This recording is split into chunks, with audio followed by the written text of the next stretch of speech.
your music. As you've watched what's happened over the last 2, 3, 4 days with the police shootings and then the shooting of police in Dallas last night, what are your thoughts? I mean, I'm almost at a loss for words with this situation.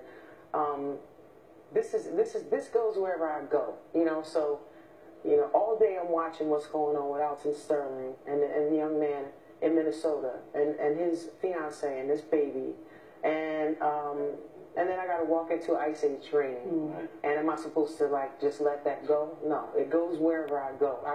I'm black wherever I go. I'm Queen Latifah, but I'm black wherever I go. I deal with the same experiences that other people deal with.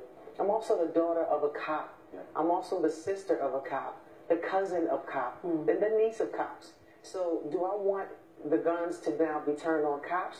I don't want the guns turned on police no more than I want the guns turned on us.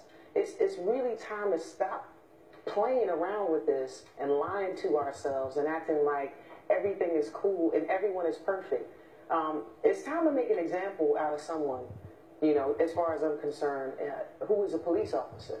Because there's no way all these things could happen and there's no guilty police officers. What do you mean by that when you say make an example? I mean that every time these things happen, no one is really brought to justice at the end of the day. By the time it's all said and done, the police officers usually walk.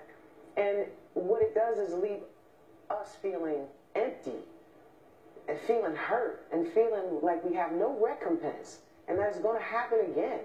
And what it also does is endanger the life of police officers. It just creates more animosity. You make all these good cops have to walk out here dealing with bad cops' BS, dealing with the stuff that bad cops are doing. So, and the thing about it is, cops know that they're bad cops, but you leaving them, you know, I think their higher ups are leaving them powerless.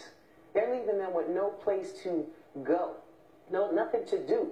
So if they want to say, hey, this dude is a bad apple, they don't leave them in a position where they can say it. What happens? You say something about it and now, you know, you're blackballed. Yeah. So this thing is something that has to really start from the top, because it's leaving police officers powerless, and it's definitely leaving normal black, particularly young men, powerless to just travel. We shouldn't have to feel, you know, we're paying your salary.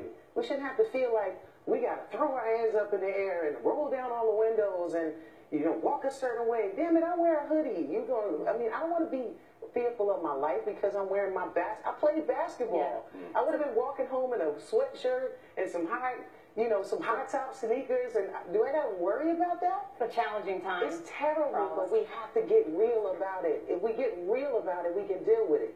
But if we want to act like, oh no, that's their problem and this only happens here, no, it's happening to all of us, and it should not have to affect all of us. We need police, and we also don't need to be the enemies of police. Like, we need to kind of really come together, face our real racial issues, and deal with what's happening, you know, from a systemic point of view.